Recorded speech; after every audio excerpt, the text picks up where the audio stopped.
What's up, everybody? It's Heat Override, and I'm ready to bring the pain for you this week to the job market. Yeah. You didn't think I wasn't going to leave y'all alone long enough, did you? You thought that I wouldn't come after any of you? Oh, I'll come after y'all. But I'm not really going to come after you. I just want to talk about it. I just want to talk about it. I want to make, get it in the air of what's going on. So after COVID, of course, we heard the job markets. We have nobody to work here. Of course, I can tell. I go to these places, right? And I'm like, man, where's everybody at? There ain't nobody working because nobody wanted to work because they got free money, right? Well, at the same time, now we're back. Now we're years removed. Now people are back. Now people got to get jobs, right? And these jobs are straight up acting like a fool. Like, I can't tell you enough. I mean, of course, if you go back to a log of my younger or earlier podcasts in my catalog, you will see that at the same time, I have had this discussion many times. But the problem is what ends up happening with jobs is that jobs always want their employees to work hard for them. That's not a problem, okay? And that's not saying anybody else shouldn't work hard. You should definitely work hard. Believe me, nobody works hard around me. That's just the way it is. I get that there's sometimes great workers around and stuff like that. And I might piss a few people off that have worked with me over the years. But at the same time, I am that guy. I'm that guy that literally goes extra. The problem is jobs and employers do not go extra for you or me or anybody else. And there's a facade out there. The facade says that the job market is thriving. I'm pretty sure it's thriving because they're not paying anybody any money. That's the problem. And a lot of people are still using the good old COVID excuse, the Corona mania tagged here first on Bring the Pain. And to me, that's just it. So there are good jobs out there. I have a few friends that actually have good jobs, work for good people, families, because that's practically the key. You have to be able to work for find a job, a career within like a family owned business that has been well sustained for a lot of years, of course, and that can keep this going. So when you start that job, you're going to start at the bottom. You have bottom pay, and you're going to work your way up through reviews and raises and everything about it. You actually exceed what you're looking for, and you get paid. I have a friend, a longtime friend, a guy that actually made my Bring the Pain music. He has had this job. He started his job right around when I started my job being a general manager at a pizza shop. And I was getting paid salary, I was getting paid money, but there were minimums. I had to be there 50 hours. I had to do this, I had to do that. So that was fine. I succeeded those things. I exceeded them as well too. I worked at other stores. You know, my wife at the time was working and they took care of us. But unfortunately, that job did end and I had to move on. When I moved on, I went right, I kept in the pizza. So I stayed in the pizza business for a long time because one, there was a lot of money. Two, a lot of people would actually give you raises and then they would, you'd have to slave, make 1,000,000,000 pizzas, but that was okay. That was okay. Because the thing is that, even when I was with Papa John's and I got a raise as a driver and I was making more than the managers, people are like, well, why? Because I was better than the managers. I should have been a manager. But the problem is I've always turned down positions like that because I see what they do. I see what employers do to people. They make them skeletons of them former selves. They literally suck you dry from this human being that you are prior to nothing. And they say, well, hey, buddy, you can pay your bills. And there was a quote that was said to me a lot, a lot. Like these people think that money is just the all-time high, right? This quote was said to me. This person said, she goes, doesn't it feel good to have money that you can rely on now and things like that? I'm like, you know what? I had money before this place and I could rely on it. This was supposed to be a lot more relaxing. She was just trying to say that this was a better job. The problem is that they didn't know that I got paid a manager's wage and I was delivering pizzas, getting a lot of tips. So, with that being said, everything was claimed anyway. So, that is why I keep saying that these jobs are changing. When you look at it right now, look, I see Uber Eats drivers delivering Papa John's. So now Papa John's, Pizza Hut, all these other places, they're not even, that's why they don't want to pay their drivers. And that's why they're backing a lot of these businesses like Uber. So they don't have to pay that driver. Because while I was at while I was at Papa John's, they were sued in a class action lawsuit and lost. And the drivers got $3,000 each. And matter of fact, they scared a lot of drivers into not getting that money. Do you see the theme of this podcast right now? I am saying that this shenanigans has been going on for way too long, and I'm sick and tired of it. You give an employee an interview, but I think the employers should be interviewed. I think the employers should also, in a formal setting, this should be happening like with a mentor in the middle. Not either side cannot choose that person. That is how interviews should start happening for good jobs going in the future. And that would provide, and it would help with a lot of misconceptions of jobs. You know, when you get hired at a job and they say, hey, this is the job, and you're like, oh, this is cake. So you start doing the job, right? And next thing you know, a bunch of other stuff, like always, gets stumped on you. And that's fine. There's no reason not to try to help everybody out. But when more and more gets dumped on you and you look at everybody else sitting around doing nothing and nothing's getting dropped on them, why? Why? Oh, because you're trustworthy. So if I'm trustworthy, then why don't you show it in my wage? But they don't. They don't show it in anybody's wage. It doesn't matter who you are or what you walk of life you come from. They're not going to give you a raise. They'll give you a good benefit, or they'll say, hey, we offer Aflac. What's Aflac? It's just more money you're going to lose from your check. And by the end of the day, you're literally paying out $50 a month. That's now become an old school electric bill for a lot of people.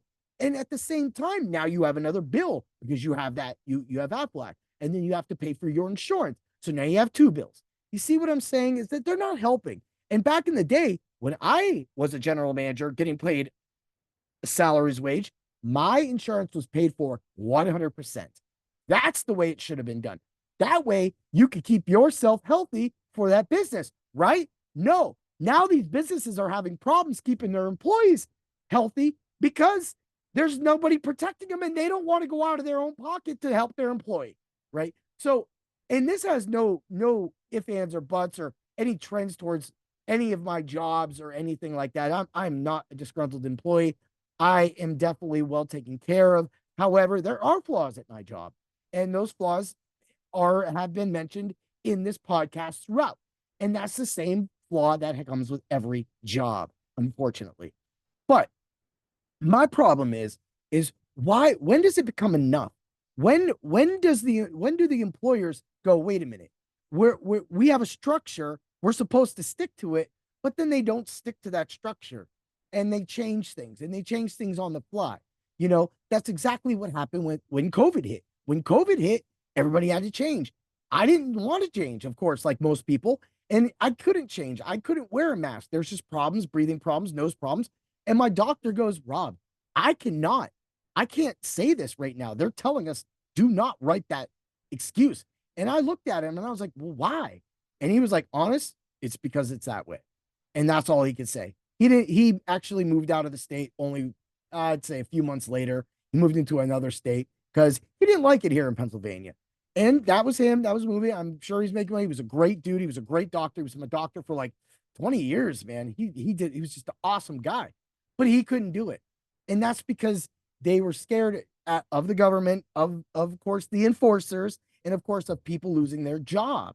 And because their jobs, because their employers were going to bend over backwards for all of their customers or their accounts to make sure that they're happy. And that's what happened. I watched great accounts die during COVID. And I was like, all right, well, that's cool. But now they're coming for their money, and they're coming for their money by not giving it to you. They're coming for their money by not offering you things. They're coming for their money telling that if you don't do a good job, you're going to get fired, right? So, and they're selective too. Like even after I hurt my leg and I decided to come back, and I was getting interview after interview. Once they heard I hurt my leg, I was done. My original job, my coffee job, practically got rid of me because I got hurt. It was the perfect way for them to say goodbye to me. Now that decision was made and based on one person's personal opinions. And I don't care if she listens to this or anybody listens to this. It was her personal opinion that she jaded, that she tried. But the problem is that she was telling me And the boss lady was telling me that things were going to go that way, and it weren't going that way. When they took my vacation, that pissed me off, and that made the podcast I Hate Masks. Yes, you have to be a supporters club member to actually hear that one. So go join up, $2 supporters club, and you can listen to me eviscerate that company. But I didn't say one word. I didn't say one name. I didn't say one thing. I just said, again, when it comes to bring the pain, you're not going to get the hunky-dory answer. I'm going to give you a hunky-dory answer. I'm going to give you a gray area answer, and I'm going to give you what you don't want to hear, because that's why I'm called Bring the Pay. So when you sit there and you continuously look at these people doing this to these employees, and then you're working hard, working your ass off, and you can't even get a raise, you can't get anything. It sucks. So a lot of times at that job, I didn't get a raise for 3 years. And then it ran right into COVID. And I became too expensive for that job to afford. So yes, the knee injury was a way out. My next job, I didn't have no control, and everybody there was hell bent on control. So I just kept to myself, and I just did my job, and I made money. And that's what you should do as an employee. You should just do your job. But the problem becomes when these other employees that make more money than you are sitting around constantly. When they're sitting around, other employees see it, and they don't want to tell on somebody because you work with these people all the time. But it's really unfair. It's really unfair that this dude gets to sit on his ass all the time, and that's okay. But this guy's running around the building the entire time, or running around the shop, or running around making 1,000 pizzas, or running around the city of Erie making these things, and he's not getting any credit. You don't get credit. That's another thing that's gone. The good jobs are gone. You don't get a good job. You get, hey, you might get a pat on the back. But I will guarantee this. If you go to almost all, if you interview 100 people and ask them when's the last time they got a good job from their employer, the actual boss, not the manager, the boss, I'm going to tell you right now, it's going to be in the lower percentage. I'm going to say it's probably under 40%. And that's sad. That's sad that people actually allow that to happen and don't speak up. See, with me, that's the problem with me, is that I can go to work and I can be the greatest employee ever, which I am. I'm an amazing employee. I should have had 2 raises at my current job currently right now, but I don't. I don't have that because that just can't be afforded. It's not affordable. You have to wait for these things to be voted on, blah, blah, blah. Okay, whatever. I'll just sit there. But then I have a podcast I can come home to, and I can talk about things like jobs, and I can talk about things like burgers, and I can talk about sports and give out bets and give out DFS lineups, tell people win money while I win money. That's how I make my extra money. I make my money and I keep it low and I keep it playing. And then I do a lot of content and everything like that. That also keeps me humble on the side. It's another job that I do. So therefore, technically, I have 2 jobs, and that I don't mind. I do, and that makes me, I'm sitting here working, and that doesn't make me better. There might be somebody with 4 jobs. I get it. You have 4 jobs. Wow. Right? That's crazy, man. Why are you working 24 hours a day? What is it really going to get you at the end of the day? It's going to get you nothing. You can't take that money with you to the casket. It doesn't get, you don't do that. That's what I'm talking about, is I think that a lot of the respect for the employees has been lost and has never been there from the employer. And that's how you make money. Again, this is why they say keep things personal, or don't keep things personal, keep a business, because they don't want it. But the thing is, it does get personal because people look forward to raises. People actually look forward to having a little more money, to maybe they could plan a trip with their family, or maybe they want to take that little bit of extra money and put a little more on their retirement because they're getting up there in age. Did you ever think of that, employers? Do you ever think of that, employers? I don't think so. And that's why you have people like me and people like everybody else out there that are just not happy with the way the job system is created. I think employers should be interviewed, and I think employers should actually be checked and have it taken. I think that if you have it, I know some companies might have 800 employees across the whole nation. Well, then you go to those employees. You have people come out. How many times do you see all these surveys, companies trying to get the survey? Go there. Are you happy? But you're going to have to pull them aside, because if they're in their establishment, they will not be able to answer that question truthfully, because they're going to have to lie, because that's what their job wants them to do. Their job wants them to lie, just like their job does when they talk about them and they think you are 100% replaceable. I am replaceable. At any moment, I could lose my job, right? But I don't lose this job. I don't lose this job because I make this job. This is my job. This is who I am. This is what I make. I am the boss.